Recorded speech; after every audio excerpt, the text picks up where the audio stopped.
Ladies and gentlemen, welcome to Interlinked, the official Neo Tokyo podcast powered by Shrapnel. Brace yourself for impact, crypto gamers, because I am reporting from the Shadow Zone.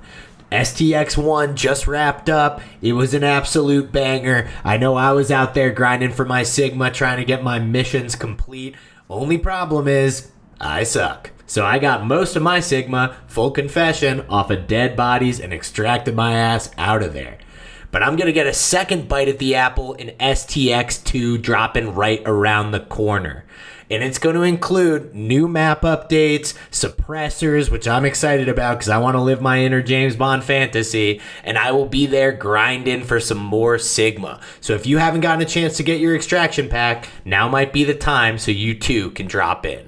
Huge shout out to our sponsor, Playa3ull Games. They are inspired by gamers and funded by their community.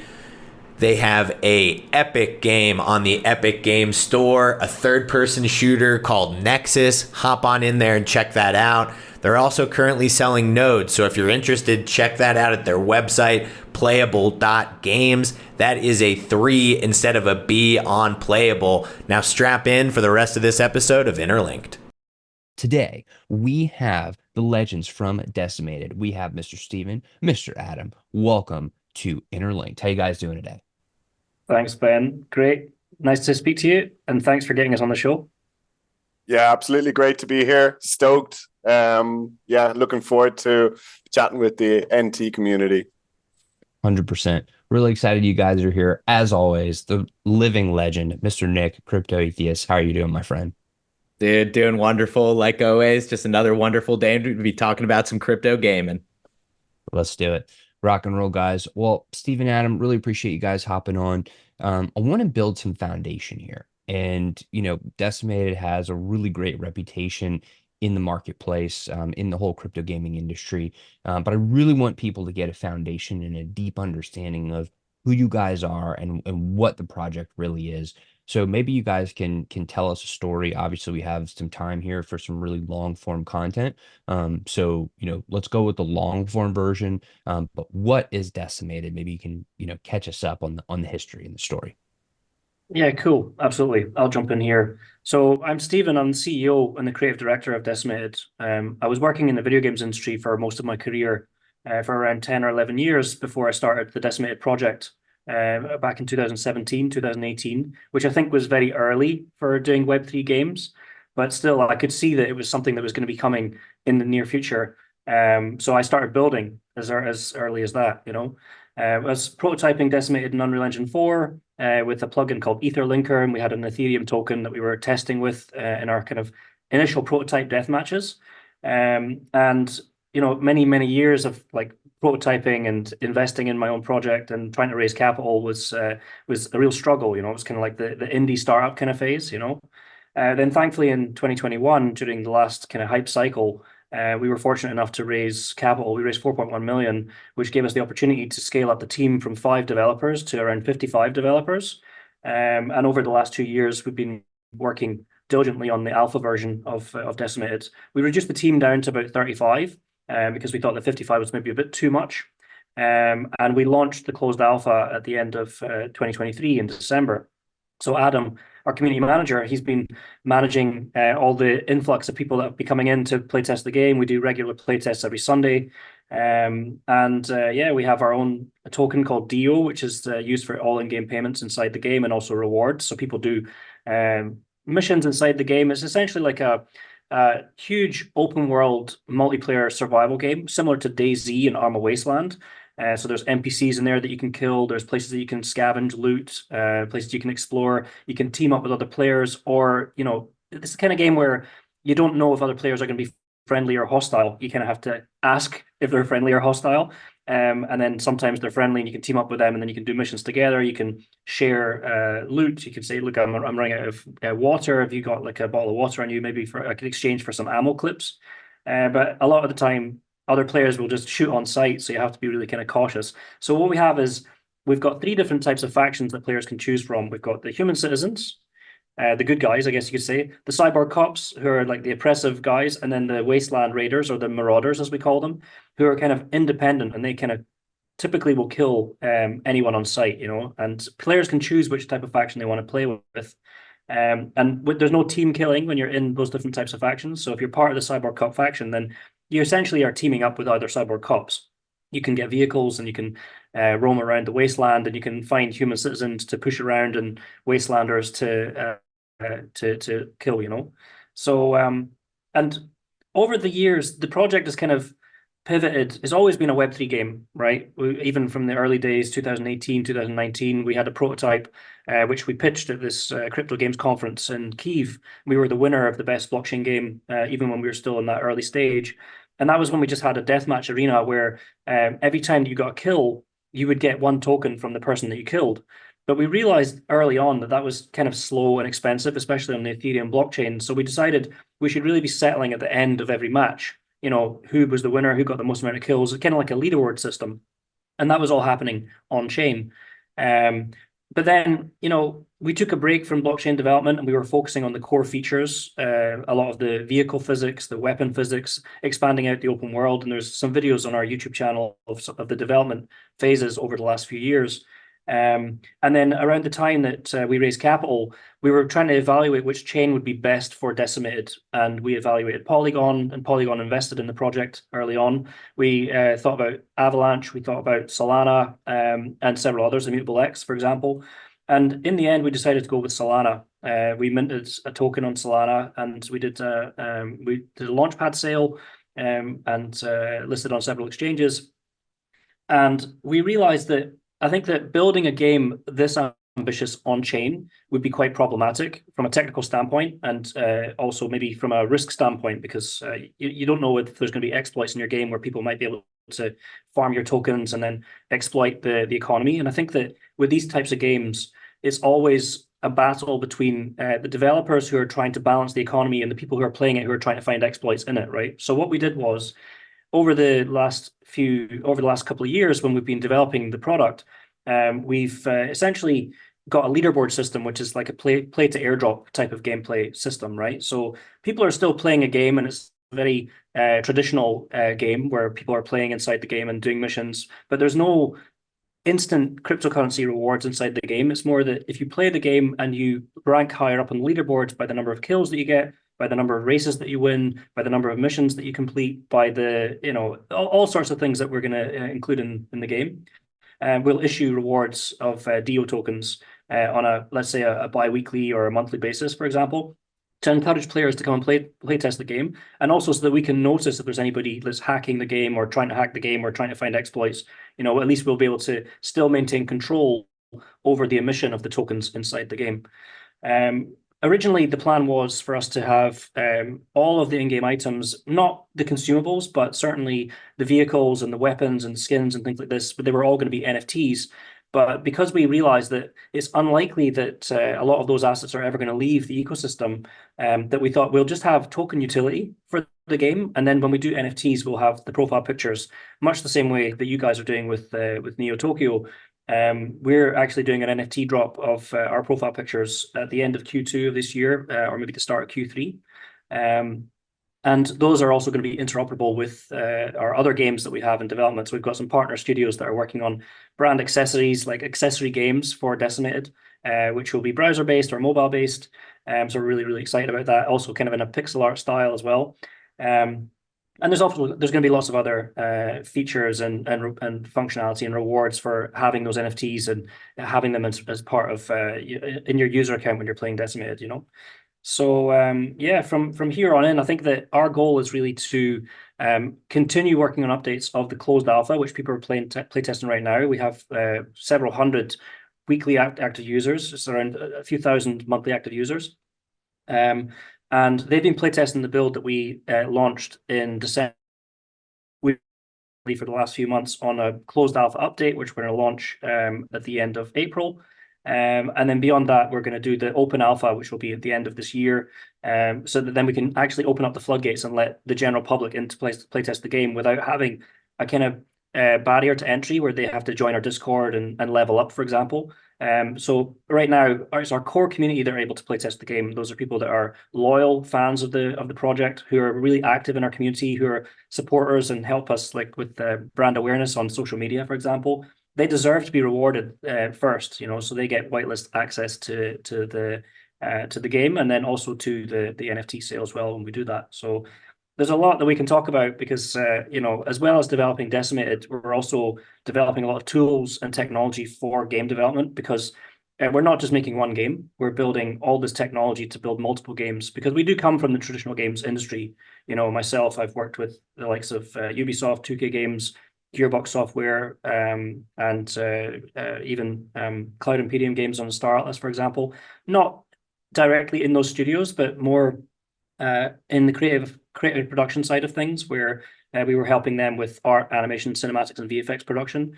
And I did that for most of my career. And Decimated was actually my side hustle until eventually it took off. So I always encourage people to always have a side hustle, no matter what they're doing. Because you never know, one day all that hard work that you put into your project might actually eventually get recognized. And thankfully we were, and now we're in the position that we're in now. And it's like, I'm really, really happy and really, really proud of the team that we've built over the last few years. And I'm glad that we get the opportunity to share it with the community here. I love that. One of the things that really stood out to me was that you guys have been building this for so many years, and that it has been just the steady march of progress has actually been working. And now, you guys are definitely one of the more hyped games on Solana, maybe in the gaming industry as a whole, in the Web3. Thinking about back then, and I think you said 2021 when you guys raised, had that initial raise. What was the sentiment like? Bring us back into that time, because there was a lot going on there, and I feel like a lot of people in this cycle got in that cycle and were kind of brought in, and the metaverse mania was going on. People were putting together like 4 pictures in a team deck, and they were raising a bunch. So like, what was going on with you guys at that time? Like, how did you cut through the noise? Bring us back into history and just, put us back there. What was that like for you guys? It was an interesting time because around 2021, I'd been working on the project already for several years and self-funding it, and I was met with kind of rejection or concerns from a lot of investors from the traditional video games industry because of the blockchain side of things. And a lot of the people that I connected with in the blockchain industry were more interested in DeFi or other uses for blockchain technology to be used in products and in different sectors of business. They didn't think that video games would be a use case for blockchain technology, because in fact, I actually heard from people saying, games are for children and blockchain is like for, sophisticated systems like banking and things like this. So I was going to all these blockchain conferences, showing people prototypes of Decimated, and I just wasn't speaking to the right people. But at the same time, all those years, I was making connections with people who I was hopefully leaving a good impression on. So around the time that the market was ready, because of the hype at the end of 2021, it wasn't that I was looking to raise money at that time, because I'd almost given up, thinking that nobody was interested and maybe we should just release Decimated as a kind of early access alpha version that is self-funded by me, and that's as far as it goes. But it was really, really surprising that around October, November 2021, I was contacted by several people in the industry all at the same time, within the same week, all saying, "Are you still working on Decimated?" I was like, "Yeah, but we haven't raised any money for years, and I'm thinking that we're never going to do so." And they all wanted to invest. And I said, "Okay, well, if you guys have all contacted us at the same time, why don't we have a call together? And then we discuss the strategy and what we're going to do." I was also very skeptical because I'd heard for many years that people were interested in investing, and then, they would string you along for 6 months, and then they would say, "Oh, we're not going to invest. We'll maybe we'll be in contact in a year from now, for example." And of course, as a startup founder, you're like, we might not be able to survive another year. That's the reason that we're asking you guys to invest in the project now, So like I say, at the end of 2021, we were contacted by those, it was like a small group of like 5 investors, and they all wanted to invest. And by the end of that Zoom call, they'd basically, we'd issued a SAFT to all those guys, and then they'd sent over about $750,000 worth of investment by the end of that call. And they said, "We want to help you raise money for this project because everybody's talking about GameFly right now. Star Atlas have just raised tens of millions. Illuvium have just raised tens of millions, and everybody's looking for the next big thing.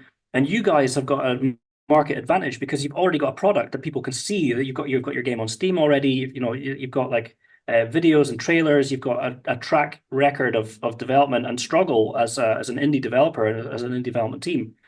And then over the next few weeks, they introduced us to everybody in their network, and we just had offers flooding in day after day, just allocation requests for our pre-sale, until eventually we had $34 million worth in allocation requests from 180 investors. And I'm telling you guys, like, I was waking up in the middle of the night thinking, this is not real. Like, I can't believe this is actually happening after all these years of struggle, that finally everybody realizes that the GameFi and blockchain gaming, Web3 gaming is a big thing, and it's got huge potential.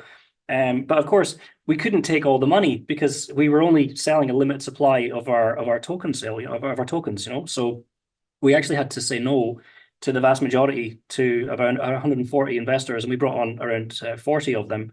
And then we did the launchpad sale, then we listed on the exchanges, and it kind of all took off from there. So it was a really, really exciting time, but at the same time, it was really, really stressful. I think that raising money is probably the hardest thing that any founder has to do.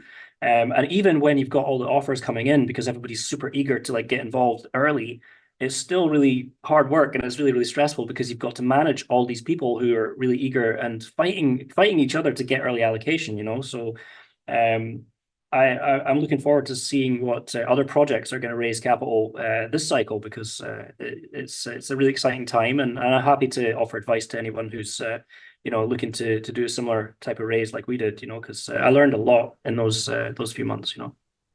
Yeah, I was about to say, it seems like you probably learned the most when the avalanche came, and then you had to say no to a lot of them.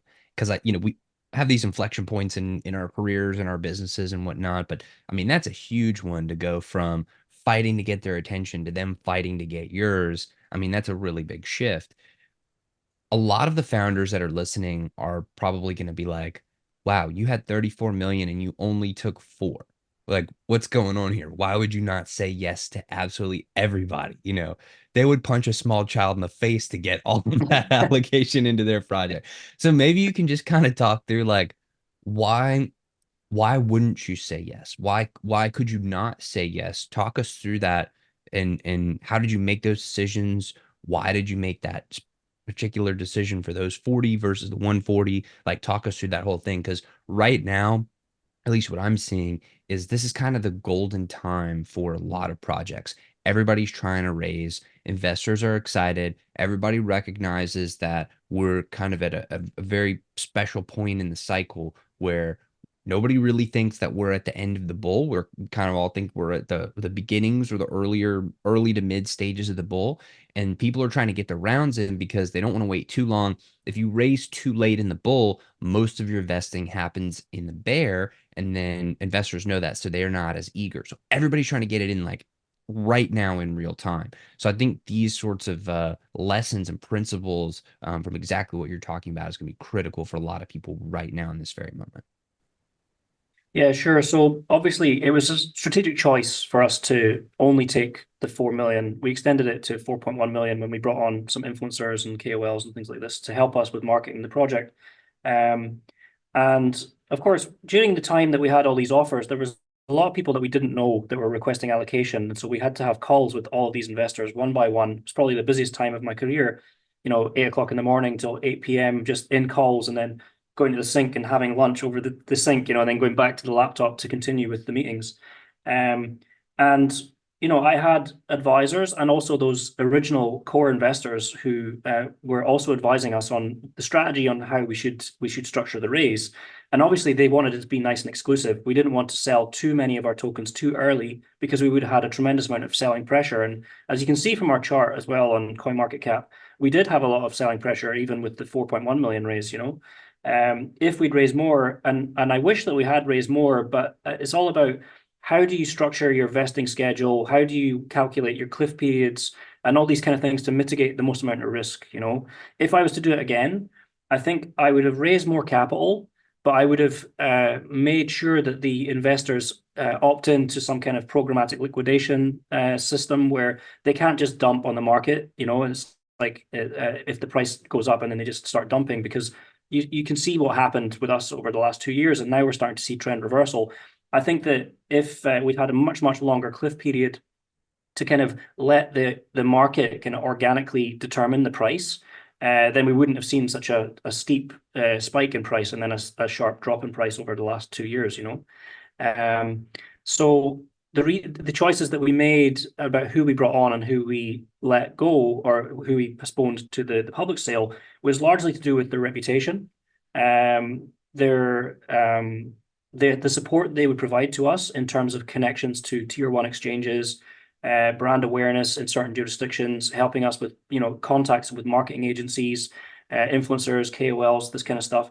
Maybe connections to game development studios or let's say game development publishers and the conglomerates who are interested in acquiring companies like ours later down the line, for example. I have a lot of these contacts already, so that's the value that I bring as a founder, having worked in the games industry for so long.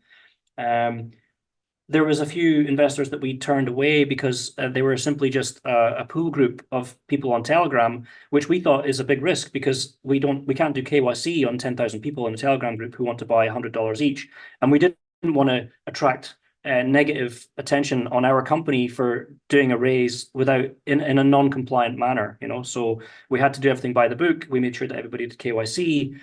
We made sure that we went through all the processes, and we knew who it was that we were bringing on board. There was no anonymous people. It was just all reputable investors that a lot of you guys might have heard of, like Mechanism Capital, Spartan Group, Master Ventures, and several others. So there's like 46 in total that we brought on board, and it was a really hard choice because everybody wanted allocation, and there was a lot of people that we actually wanted to bring on board, but it meant adjusting everybody's allocation slightly so then we would have space.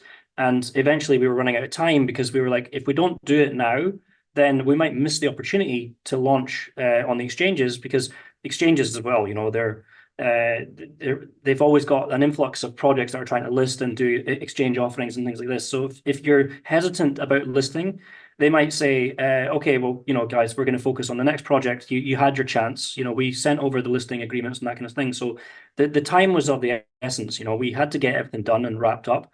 So that's why we said to the vast majority of the guys, like, there's not going to be space for you guys in the pre-sale, but if you want our tokens so badly, please buy them in the public sale as soon as we go live, and maybe help with the price appreciation. And that really, it was an effective strategy. But yeah, I mean, you always think in hindsight, how could I have done things differently? How could I have done things better? But I think that we should be really happy with the results. And essentially, we wanted to raise enough money to have 2 years runway, by which time I was expecting our company to be cash flow positive, and for our product to be sufficiently developed that people will be playing the game, which is exactly where we're at. So now, of course, we do speak to investors on a regular basis about a potential Series A raise. We have had a lot of offers over the last few months. And we'll see how that goes. So it's the struggle continues. The hustle continues. Yeah, I love the point about not wanting to jeopardize the already money that's already in the boat. I think everybody in crypto, whether you're on the investment side or the speculating side or the raising side, got a crash course from their first cycle on, hey, 1 in the hand's worth 2 in the bush, or 10 in the bush, as it sometimes is in crypto. I'd love to, staying on that theme of like lessons for other prospective founders. Obviously, we're chock full of them in Neo Tokyo, and we have a lot of people either finishing up raises or raising right now. So I'd love to zoom in on day one. So day -1, you're independently funding, you're developing the game on your side, you raise. Now, where do you start to deploy that money on day one? How does the game development change when you've got that money in the bank? Where do you first start to deploy that capital? Well, the first thing that we did was we scaled up our human resources department to then scale up very rapidly. So I hired people that I previously worked with in the games industry to help with hiring all the right people. And as I say, we scaled up from 5 developers, who I was paying salaries for a few years, up to 55, which I think was maybe a bit too much. But there was also this sense of urgency to create some content to show that we had something more than just the videos of our pre-alpha demo, which was already circulating on YouTube and Steam. So we, in a rush, we made a trailer which certainly wasn't as polished as some other trailers that you've seen with other Web3 games, but it's something that we did, very, very fast, just kind of like something that we could put out to the community to show Decimated in a more cinematic kind of light. It got published on IGN, and that's the first thing that we did after we raised capital. Beyond that, of course, is like buying all the software licenses and getting all the AWS servers set up and marketing as well. So we were working with several marketing agencies around that time to try and keep the hype going after we'd launched the token, because we didn't want to just launch the token and then just do nothing. So we obviously had to do marketing for quite aggressive marketing for several months after that. We certainly, because of the nature of the market conditions in 2022 and 2023, we definitely scaled back with a lot of the spending that we were doing, certainly with marketing as well, because we thought, well, there's no point in doing aggressive marketing right now if the market conditions are so bad. So we decided, let's focus all of our time and effort and money into development, and let's get to the next leg of the race, so that's what we focused on, so. And I think that it really pays off, because now we've got a product which is, I would say, like we're about 75, 80% complete. We've got all the core functionality down. But the thing is, the pre-alpha that we developed in the early days, that was developed in Unreal Engine 4. So when we raised capital, and we hired a lot more senior developers from the likes of Wargaming, People Can Fly Studios, Ubisoft, and several others, they looked at our source code for the pre-alpha demo, and we were like, okay, is this scalable? Can we use this for a much bigger, more ambitious multiplayer open world survival game? And the answer was no, we should probably start from scratch in Unreal Engine 5, which meant that we essentially had to build the game from scratch. So some people think that, Decimated has been in development for so many years, like why is the game not out yet? The game was in the pre-alpha development for the whole time that I was self-funding it. It wasn't until we raised capital that we were able to actually work on the product from scratch, and a lot of projects do this. A lot of companies will be in stealth mode and they'll have like an early pre-alpha demo or a prototype, and then they raise capital, and that's when they start development. They might make an announcement, but they don't actually show the game for maybe 2 years from then, So we were in a position where we wanted to get some content out as soon as possible, and show that we were actually working on the new version of the game. But it was kind of like going back to square one, because we were back again in the kind of like the start of our alpha cycle, So the game it wasn't going to look as polished as people were going to expect for a AAA quality game, and we had to kind of manage expectations and say, guys, this is the start of our next 2-year milestone, So by the end of 2023, the game is going to look amazing. You'll be able to play it. It's going to feel fantastic, and then you guys can play the game, So that's how we deployed the capital. It's been predominantly development. I think that one of the reasons why I think that Decimated is more of a kind of undiscovered gem, as people call it, is because we haven't spent as much marketing on our brand awareness as a lot of other projects. So we've gone for a more kind of like grassroots and organic type of marketing strategies, running Gleam campaigns and trying to encourage community growth in a more organic way. But now we're actually working with several marketing agencies to help us with brand awareness and growth hackers, and there's a lot of things that we don't want to talk about yet, but we've got a lot of things exciting to talk about in the next few months.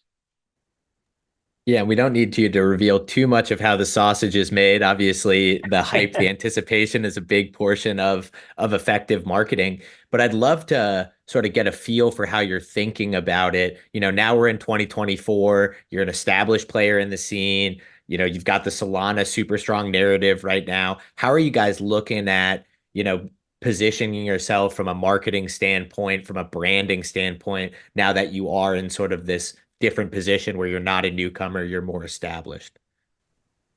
Yeah, I think that our goal is to try and position Decimated as one of the top 5 AAA game projects in the market. There's a lot of great projects out there. We're really impressed with the work that they do, and in fact, we're partnered with some of the other game studios in the market, like Citizen Conflict and Shrapnel and others.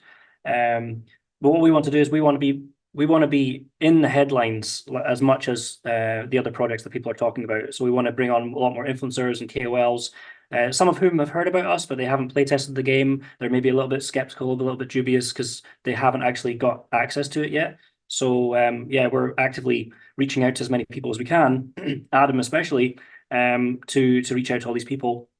So yeah, I mean, we didn't attend GDC this year, but next year we're certainly going to attend GDC. We're going to be at Token 2049, sponsoring the event in April. And yeah, I mean, I think that we're gonna go big this year, and certainly next year as well. We've got a lot of exciting things to showcase.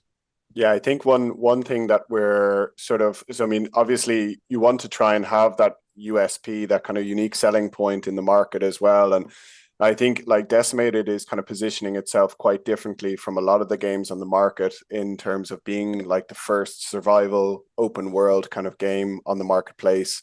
So I think that will open up a lot of like really interesting potentials for us, you know, like in terms of, you know, collaborating with other projects, you know, through kind of like skins in game, things like this. But then also what we're going to do this year is, as well as kind of the NFT drop that Stephen mentioned, we're going to be kind of bringing tournaments to kind of our space to kind of, you know, include some of the bigger kind of KOLs in the space, run these kind of like massive good ticket kind of tournaments and just get kind of brand awareness out, because the game is super fun to play, and it's so hard to kind of like not make it public at the moment, because, you know, we see our core community spending kind of, you know, 4 hours when they jump into the game.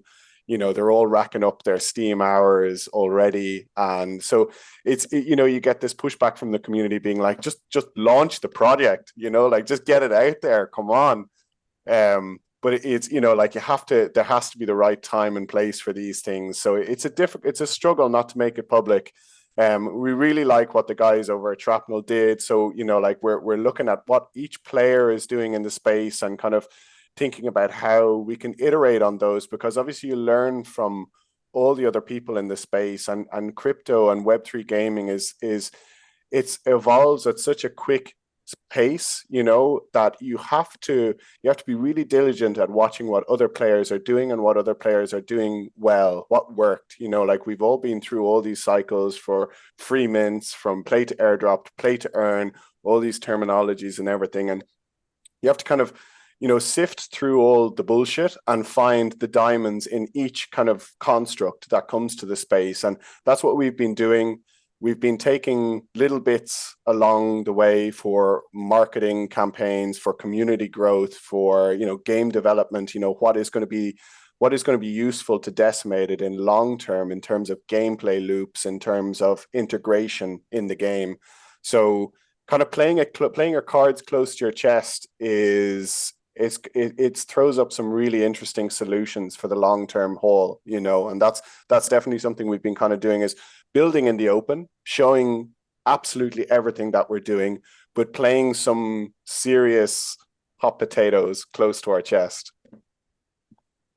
Yeah, and that brings up one of my favorite topics, which I think one of the big differentiators between Web 2 game development and Web 3 game development is that community. I compare, you know, Web 2 development to really that standard movie where you build it behind closed doors, maybe you focus group it a little bit, and then you release it maybe with a beta. And then Web 3 is much more like stand up, where every single day you're showing up on stage, showing what you're working on, especially when you're playing your cards a little close to the vest. You mentioned you can get some pushback from the community.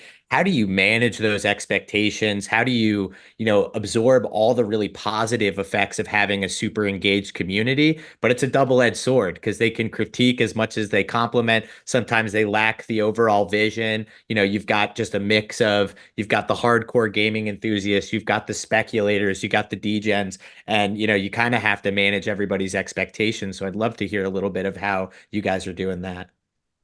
Yeah, I'll jump in, and then Stephen, if you wanted to throw anything in as well. I mean, first, just a massive shout out to our community. Like, they have been with us since day one. You know, everything that Stephen has kind of described in terms of his journey of development, a lot of them have been there since day one. So they have been massive supports. And I think exactly as you said, it's such it's such a roller coaster with Web3. You know, like I come from managing Web2 communities all the way back to 2001, when the kind of MMO scene blossomed, and it's just such a different beast. It's such a more varied kind of group of people that you're dealing with very different kind of backgrounds. You know, they're coming from finance backgrounds, they're coming from collectible backgrounds, they're coming from gaming backgrounds, and you have to kind of appreciate that these are all very different types of people. So I think what you see most projects doing is adopting this kind of build in the open kind of approach to things. And I think that this is the thing that lends itself best to Web3, because it feels and it acts like an organic and, you know, kind of like a community project, even though, you know, like you're privately funded and, you know, you're building a project for gain, you know, but it very much is kind of like you do look to your community for feedback on nearly every step of the way. You know, like we run constant polls about kind of like game design elements, about, you know, getting feedback constantly from the community, and it's very much unfiltered. Like the way that I try to structure and approach the community, and Stephen is very good in kind of like allowing a very open kind of like way of kind of, you know, managing things with community and stuff, is to kind of allow everything, all the negative, all the positive. And I think we do that kind of across our socials, and that just allows us to kind of get the kick in the ass that we need sometimes. But then also to kind of, it helps us to manage expectations in terms of, you know, how much do we show, how much do we hide, you know, because you need that little bit up your sleeve in order to engage in hype cycles. You need, you kind of, you need a lot of different elements. And I think that's the thing that the community struggles to understand a lot of the time, and that's completely understandable. That frustration in not knowing everything, not appreciating everything, is like, it's normal. It's one of those kind of like things you have to accept. But yeah, it's been an incredible journey. Like Decimated, I think almost more than any other project that I've been part of and that I've kind of witnessed has had its hurdles, and to kind of come through each hurdle kicking and screaming and saying, fuck you, no, we're still going. Do you know what I mean? Like it's been incredible. Like that, you know, there's been times I know Stephen and I have kind of been sitting on calls kind of going, oh my God, you know, oh my God. Yeah, we're Just shut survivors, you know. up. Yeah, definitely. So, but then, yeah, you take that break, or you get that little sniff of inspiration from, you know, from another project. Something just lights the fire under you again, and you just keep going. Or the community says something absolutely beautiful to you. You know, you might be getting flamed for a decision that you made, or maybe you got something wrong in the 11th hour, and that shit happens all the time. But then you get this gem will just come out and be like, guys, take a breath. You're doing an amazing job. We love what you're doing. You know, all this kind. And that, honestly, like when you feed that back to the dev team who've been in crunch mode for months trying to get a playable closed alpha of a massive open world game, which is no easy feat. It really is like, it's such an adrenaline punch, and it just kind of kicks you back into overdrive again. Yeah, I wanna actually move over to talk more about the gameplay and talk about the concept of open world, because in my opinion, open world is the greatest opportunity for long-term fun for players, but also poses an immense challenge to the you guys of the world, who are trying to create that and render that and build that and make it exciting and fun and enticing again and again and again, right? So how are you guys thinking through what the core game loop is, right? Because open world still has a core game loop. So maybe you can kind of talk us through, what is that? How did you decide what that is, and really think that through? And what's going to give this longevity to survive for the next 50, 100 plus years? Yeah, so I was historically a huge player of DayZ and Arma Wasteland and other Arma mods, like pub player on Battlegrounds, but then which then went on to be a professional standalone product. DayZ as well started off as a mod in Arma, and Arma Wasteland was one of my favorite mods of the Arma series. And I really wanted to create a professional standalone version of Arma Wasteland, but rather than it being on an island that's all, present day military kind of setting, I wanted it to be more post-apocalyptic, cyberpunk, kind of Mad Max and Rage 2, RoboCop inspired type of world, because I was a huge fan of all those kind of like movies from the late 80s and the early 90s, that kind of thing, like RoboCop and Total Recall and Blade Runner and things like this, So the gameplay is almost identical to Arma Wasteland in the sense that you've got the three different factions that you can choose from. That's in Arma Wasteland, it's red for, blue for, and independent. In our case, it's human citizens, cyber cops, and the marauders. And the open world that we've built is a huge explorable area with lots of different biomes and areas you can explore. At the moment, like the map is all kind of in the middle of the day, but eventually we're going to have different lighting settings so that it's a lot more atmospheric and weather effects and things like that. But that's something that we're working on later on this year to kind of add more atmosphere to the game. Building open worlds like this is a big challenge because you can see really, really far in the distance. And so you have to design these games in a really, really optimized way. So we don't use any marketplace assets, with maybe the exception of one or two, like a vehicle here or there or something like this. But it's all been built from the ground up, completely from scratch. So and we've spent a lot of time working on all these original assets and then making sure that they're optimized for an open world game where you can see really far in the distance and there's multiple players running around and NPCs and vehicles. It all takes its toll on the servers. Every single thing that we add into the game has an impact on the frame rate every second, So we have a team of technical artists that are always kind of crunching everything that the artists in particular are creating and adding into the game to make sure that the textures are optimized, the meshes are optimized, that the animations are replicated correctly, all this kind of stuff, and it's a whole list of things that the team have to adhere to.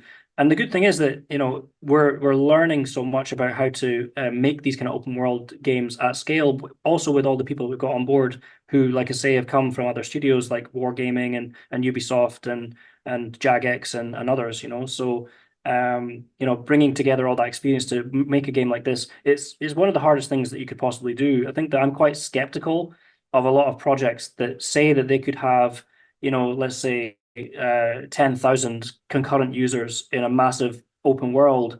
And we're like, that's impossible though. You can't, how come nobody's done that so far? Like there's a lot of people that have tried and they've tried to do this kind of thing. I think that for a tech demo, sure, but for a playable online multiplayer experience, it's a real challenge because there's so much that needs to go on behind the scenes to make that work and to make that a possibility. What we end up doing to try and make sure that we can still have a massive open world that people can freely explore is making sure that there are certain obstacles in certain areas of the map so that you can't actually see from one end of the map all the way to the end, because then you're rendering every single thing that's on the map. We have to put limitations on how high people can fly with the jetpacks because it'll have an impact on the players' frame rates when they go up really, really high. So, there's lots of tricks that we have there where we have like distance fog and, weather effects and things like this that kind of cloud what's going on really, really far in the distance, for example. But, using cliffs and buildings and things like that to block out how far you can actually see, it allows us to be able to maintain really, really optimal frame rates, but also still have that fully explorable world that, players can get lost in, anytime that they spawn in and they have to figure out which corner of the map am I in right now, and then they meet up with somebody and team up with them. And then, like I said earlier, exchange some ammo clips that they found in exchange for a bottle of water, and then they team up and then they go and find a car, then they've got to find the fuel to fuel the car, then they've got to go and do a mission and then get a weapon and all these kind of things. So the journey for the users is like I say, is a lot like DayZ and Arma Wasteland, so you start off with nothing. You can, after you've played the game for a long period of time, you can spawn into the game and choose from all the items that you've bought or found in the environment that you've stored in your inventory. You can load those onto your characters, and then when you spawn in, you've got enough gear to kind of hit the ground running the next time that you respawn. But I think that the permadeath feature is what people really like about games like DayZ, for example, and Arma. It's like the risk of being out there and potentially getting shot and killed and losing everything I think it gets people's heart pounding when they're playing a game. They get really excited about playing these kind of games, and that's the experience that I wanted to have in Decimated, a very, very dark and dystopian open world survival game where you don't know who's a friend and who's a foe. And eventually over time, you're going to learn which corner of the map is, which biome, for example.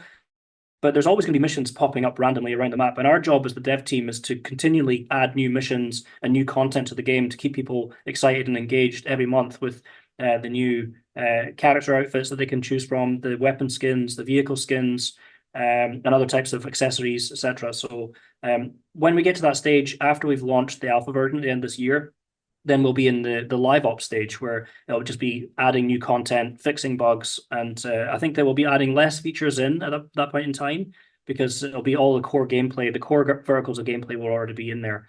And like I say, I mean, we're already like 75, 80% of the way through. The last 2 years have been laying down the foundations to be able to develop open world games at scale and multiple maps in the future, and also multiple games in the future using all this tech that we built from scratch in an optimized way, So yeah, it's definitely not easy. And also we're not, even though we have ambitions to be a AAA studio, we don't have AAA budgets, as you know. We raised 4.1 million. That's certainly not enough to develop a AAA quality product that you would expect from Ubisoft or Electronic Arts, for example. But we wanted to be modest. How much do we need to raise to get to the end of a 2-year development cycle and then get a game out that can be profitable, whilst also developing all these tools and tech that have future value for the company to be able to develop other games in the future, So yeah, it's really, really good fun, but it's also a real technical challenge. But thankfully, we've got a lot of people on board with a lot of experience that help us do it the right way. Yeah, and just to talk a little bit about kind of the gameplay loop. So we have coming up in the next couple of months, as we mentioned earlier on, we've got this massive gameplay update that's going to drop.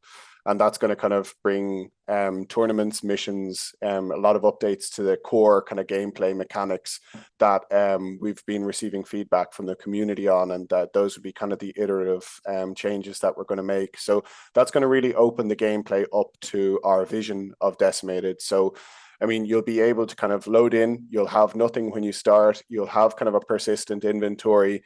You'll be able to kind of, you're really fighting for survival at the start. An NPC, a mob is going to kick you on your ass if you run into one and you don't have anything. It's a tough game. So you really want to kind of the early stages of the game, you jump in and you kind of want to find someone to team up with and maybe take down a couple of NPCs, get some health packs, find a weapon. When the gameplay updates drop, it's going to be much rarer to come across kind of the essential items like, an assault rifle, ammunition, stuff like this. So there's that kind of kind of risk play in Decimated. It is a hard game, but there's going to be a massive payoff for people that work together.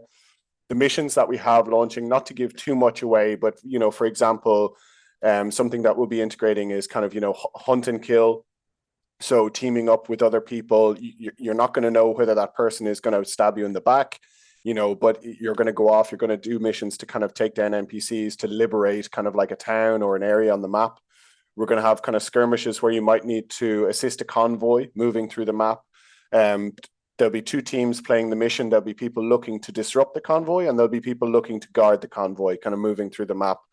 And that's where the kind of the cyborg cops and the human citizens kind of come into. And all these missions will have this high risk kind of payoff as well, which kind of plays into kind of like the token, etc. With Dio, where these kind of missions are going to be very difficult to achieve and pull off seamlessly without getting killed. You get killed, you lose everything that you've been kind of working towards.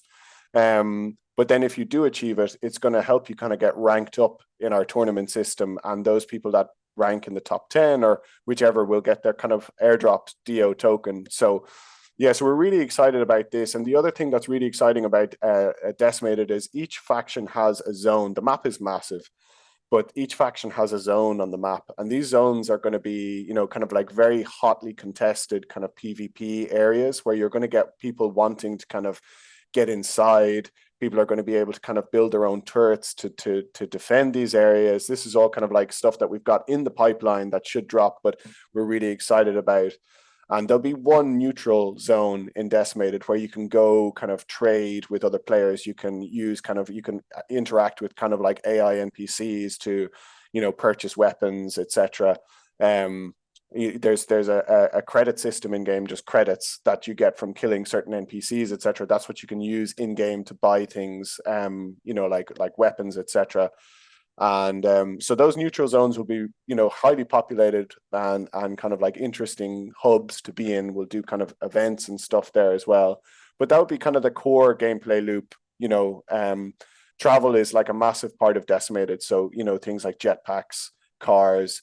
We've got a really fantastic kind of unique parkour system that we've been working really hard on, and that's feeling really good. So traversing across some of the game elements is just really fun. We've got this beautiful place called Container City, which is kind of a slumland, a really like expansive slumland, and you can parkour across Container City from start to finish, and it's just a really good feeling. It feels kind of like Assassin's Creed, but in a biome that hasn't been done yet.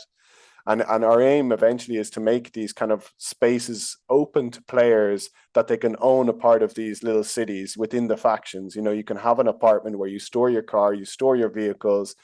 So that's, they're going to be really kind of like alive, and persistent, like how you would see in DayZ. That's awesome. I know you guys are probably going to elicit some thoughts from Nick when you mentioned Assassin's Creed. Everybody listens to the pod knows. You love Assassin. We love Assassin's Creed as well. Absolutely. Have you been playing the latest ones? Oh yeah. I mean, it's like a high school relationship though. Like one week you ask me and I'm like, I hate it. I'm never talking to it again. They betrayed me. And like the next week I'm like, oh well, they got a new game. They're looking pretty good. Like but yeah, I've played them all from, the first one. That first game coming out actually dictated whether I went down the PlayStation chute or the Xbox chute. Because I was all teed up to get a PlayStation, and then at the last minute they were like, oh, it's on Xbox too. And I was like, oh nice. So big fan. Love a good like parkour game from, just been playing like Cyberpunk, which has like a nice little parkour, like jet Yeah. double jumpy like system. I'm blanking on the name, but that good zombie game that just came out with a nice sequel that's got a really nice parkour system. So Dying Light. exactly, Dying Light. Yeah. Okay. So I absolutely love it. I'd love to get your guys' opinion on sort of a recent hypothesis I've had based on sort of the last two games that have really gone viral. And what seemed to really grip the world has been Pal World and then Helldivers 2.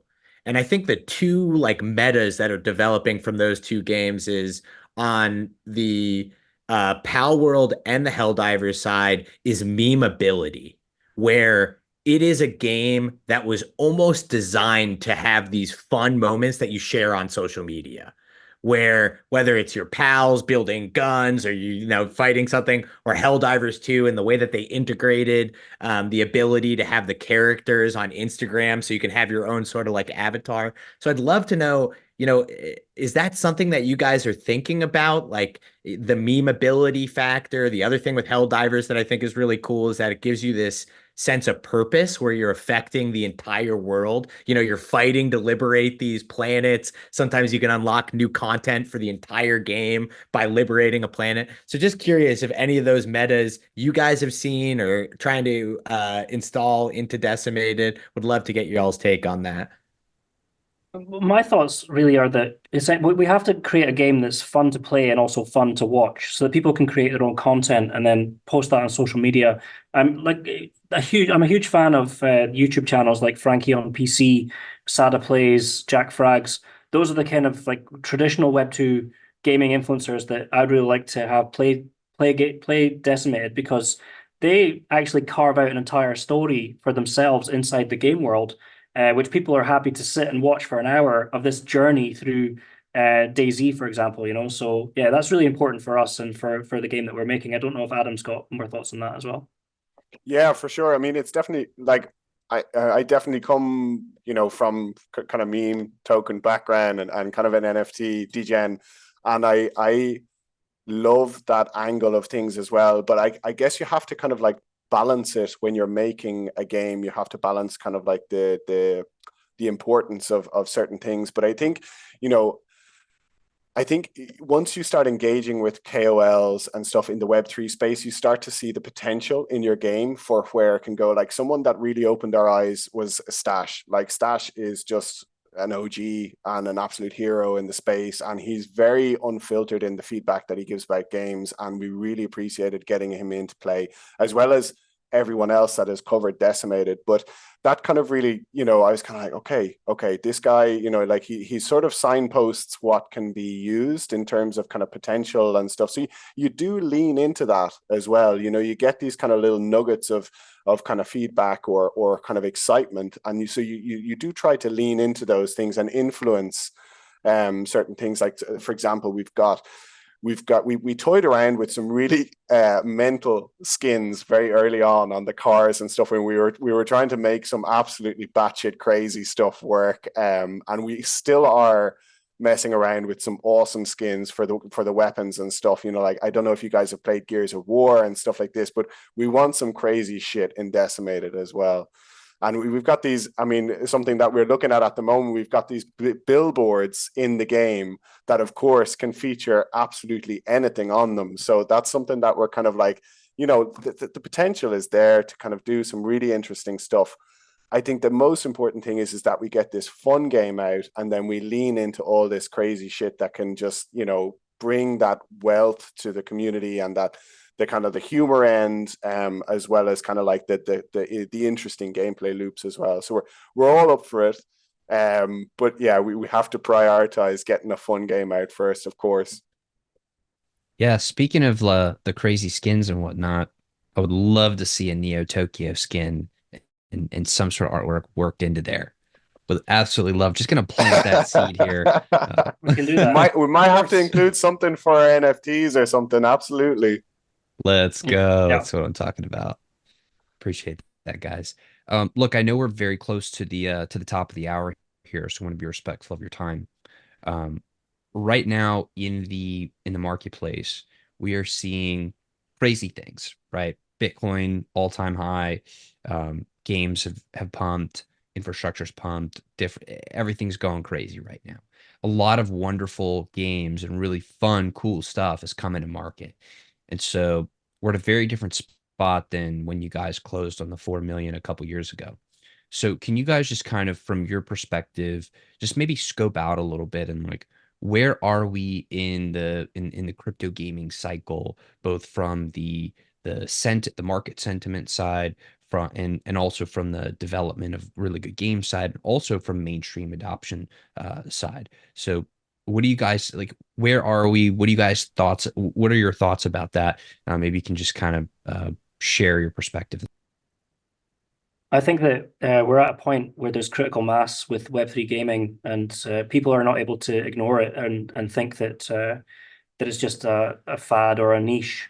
Because the traditional games industry right now is suffering mass layoffs and redundancies. Studios are closing down, funding is drying up. Meanwhile, the Web3 gaming sector are raising 12 million, 30 million Series A's, doing token sales and launchpad sales and things like that, and raising significant amounts of capital to develop amazing products. And I think that while a lot of games are probably in the same stage of development as ours, where they're maybe in the closed alpha or they're early access, maybe they've got a playable game, but it's still very early. In our case, I think that we're quite far along. I think that 2025 is going to be when everything is going to explode. There's going to be some amazing products, and a lot of even in the traditional VC world, traditional video game investors are investing more in Web3 games than they ever did. Because as I said at the beginning, I was trying to get those guys to invest in Decimated for years, and they just didn't see Web3 gaming as a thing. But now they can't look away. They're all interested in the Web3 gaming angle, So I'm also aware of a lot of things that are going on that are still in stealth mode, because I've got a lot of contacts in the traditional games industry that are breaking into the Web3 gaming sector because they see that it has huge potential. People really believe in player ownership of assets, and also giving the players an option to be rewarded for all the time and the money that they spend from playing these kind of games. So I think that this year, I say sometimes to the community as well, like we're pulling the slingshot back as far as we can pull it, and eventually it's going to let go and it's just going to skyrocket to the moon. So and I think that's going to be the same all across the industry. A lot of projects that you guys already know, that we already know, those ones are the ones that are going to lead the path. I think that games like Off the Grid, the Dead Drop, and Citizen Conflict, Shrapnel, several others. I think there's a lot. Nyan Heroes as well. Lots of amazing projects out there that are really leading the way. I think that some of these guys have overtaken us because of the amount of brand awareness that they've got. But and so that we kind of like look to see what they're doing, to see what we can do better to improve our brand awareness as much as those guys have got, you know. So but yeah, I don't think that Web3 gaming is going away now. I mean, you can't it's just getting bigger and bigger and bigger. And eventually the traditional gamers are gonna wake up to it and they're gonna be like, oh, actually I can get paid for playing games and I can own my items and I can store them as collectibles, or I can resell them in the future. I can maybe, you know, give one to my son or as a gift, for example, in 10 years, for example, and it's all secure. I think that eventually people are going to wake up. I think that Web3 gaming got a really bad reputation in the early days because there was a lot of asset flips, you know, using marketplace assets and just throwing a token in there, for example. There was a lot of projects, as you say, that raised a lot of money, probably way too much money, with just a nice trailer and a pitch deck. And so it made traditional gamers a lot more skeptical because they were like, where's the gameplay? Gamers want gameplay. That's why they're skeptical, you know. And then, of course, with Steam having a blanket ban on blockchain games as well, it kind of it's confirmation bias for the traditional gamers that, well, if Steam don't like it, then that's why we don't like it for sure, because Steam don't like it either. But as you know, Epic Games are really, really bullish on Web3 games. They've already got dozens of games that are up there on the platform. Decimated 2 will also be there too.